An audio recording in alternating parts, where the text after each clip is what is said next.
What do you look for when you shop? The best deals? Overall selection? Have you ever thought about looking for cover?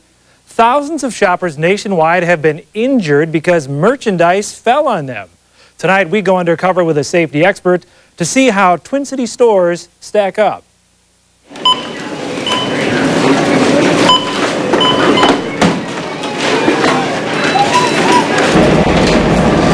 You're at the store, picking up a few items, and then it happens. I got hit right in the back of my head here. You're shopping, then dropping. I remember having something just really big and bulky and heavy just come down and hit me. Forget what you came for, you need an x-ray. I remember my teeth crunching together. How can shopping be hazardous to your health? You want to get hit with one of these? What are the dangers? So it violates every OSHA standard out there. Our Fox 9 hidden camera investigation will show you. If what we've seen today is an example of how the stores are being managed, it is very likely that there are a lot more injuries that are happening. It doesn't sound dangerous until it happens. Who would think a 10-pound bag of kitty litter could make your life miserable? You're not prepared for a blow like that. It nearly knocked me out. Joyce Ringwelski ended up with a bulging disc in her neck. She was clobbered by a kitty litter bag that fell off a high stack in a discount store.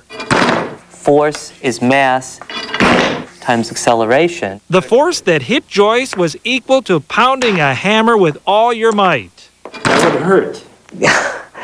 It could ruin your whole day. Now imagine getting hit by something that weighs over 100 pounds. Does that help your sitting at all? That definitely puts pain on the back. Marvin Stone is recovering from back surgery. Basically, felt like it crushed me like a pop can. Last December, some heavy bundles of insulation material collapsed on him at a Menards store in Cambridge. He's now suing the company. Basically, I remember laying flat on my back and being awoken by another customer. So it knocked you out? Oh, I was knocked out. Both Stone and Ringwelski claim it wasn't their fault. They say the merchandise dropped on them out of the blue. How often does something like that happen?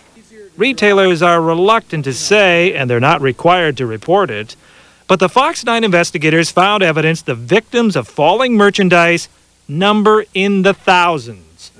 There's the affidavit of a Walmart insurance claim adjuster in a 1995 lawsuit. The company had more than 25,000 incidents of people being struck by merchandise over a 4-year period. Texas lawyer Scott Callahan, who's currently suing Home Depot, tells the Fox 9 investigators that the company's records show nearly 1,800 people were injured over a 5-year span. Each had something fall on them. And this past September, a case in Illinois against Menards revealed that over 30 months' time, the company recorded 375 complaints of customers being hit by merchandise. What's behind all of this? Well, it has to do with the growth of superstores. You know, the stores that are more like self-serve warehouses where they stack the merchandise high and keep prices low. Many stores have safety procedures that are supposed to protect customers from getting hurt, but the Fox 9 investigators wanted to see if those guidelines are actually being followed. I teach 27 subjects in the safety and health field. We asked Jack Podojil, a risk management consultant and former inspector for OSHA, the agency that regulates workplace safety, to crisscross the metro and check out 10 stores in one day. The Fox 9 investigators will follow him with hidden cameras. I was surprised of what we did find. Surprised, for example, that this Menards in Coon Rapids would put a bathtub on display without a restraint to keep it from falling over. This cast iron probably weighs a good 200 pounds. Yeah. Not secured. He finds other heavy items that can easily tip, including this big door. Well, you can hold that with one finger. At the Menards in Richfield, This store is horrible. our safety expert takes issue with the way things like these boxes, bathtubs, This one is not bandaged. and propane tanks are stacked. Well, this is all ready to fall over.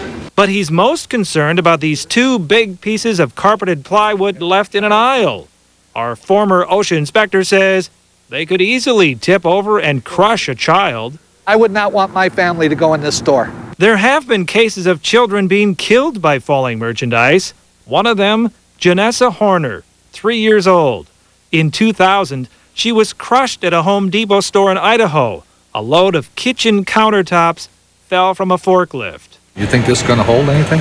Our expert visits 2 Home Depots in the metro, Bloomington and Coon Rapids. He's uneasy with how high some of the merchandise is stacked. Some of it's on broken pallets. Some items are resting on just a couple of boards. That doesn't give much support. No, it gives no support. And while netting, chains, or shrink wrap is used to secure much of the merchandise, nothing was blocking this stack of lawnmowers. The top box looks like it could slide off. There was a variety of safety hazards that were happening in there. We follow our safety expert into Walmart and Sam's Club locations in Apple Valley, Bloomington, and Brooklyn Park. Between the 4 stores, he points out a number of hazards, things he says which make it more likely for merchandise to fall. I'm afraid they're going to come down if I shake them any harder. Mattresses piled on top of each other vertically, uneven stacking of pallets, metal storage racks, missing bolts which anchor them to the floor. How would you like to drive your car with half of your bolts missing off your tires? Our safety expert is also bothered that employees have left ladders and a pallet truck unattended. He says a customer could hurt themselves or someone else by using them. All of a sudden, something hit me from behind and I almost fell over. That's what happened to Christine Lemansky. A Walmart customer accidentally rammed into Christine with a merchandise cart. Customers were not supposed to be using that cart, and yet nobody stopped them from using it. And because of that, I hurt my back. Our expert gave high marks to the 2 Target stores we visited in Coon Rapids and Brooklyn Park. Heavy merchandise was kept on low shelves. Other items were anchored down, or shelves had lips to prevent things from sliding off. The Brooklyn Park Target was undergoing a remodeling, but our safety guy says management took the necessary precautions to protect customers from construction hazards. I would not mind bringing my family into this Target. No store can ever guarantee a risk-free shopping environment, but Podojil says many of the stores where he found safety problems could easily fix them. With proper management, with proper training, and with proper people walking the floor, 99% of those hazards would have been eliminated. We shared our safety experts' findings with each of the companies. They all declined to be interviewed on camera, but did offer these responses. From Menards, as a family-owned business, Menards is very sensitive to matters of safety. If a safety concern is brought to our attention, we undertake every reasonable measure to correct the problem immediately. Remember Marvin Stone, who says he was seriously injured in a Menards store? The company tells us it disputes his allegations and is confident the matter will be resolved through the courts. Atlanta-based Home Depot says whenever safety issues are identified, we take immediate action to correct them. Some of the conditions shown in the video were rectified within hours. And Walmart and Sam's Club gave us this response. We appreciate the video and are sharing it. Any stacking we find not in compliance, we're going to take action on. Twin City-based Target got good reviews from our expert. The company says it makes safety a top priority. And all the companies said if customers notice a problem in their stores, to notify the store management. Yeah, and I think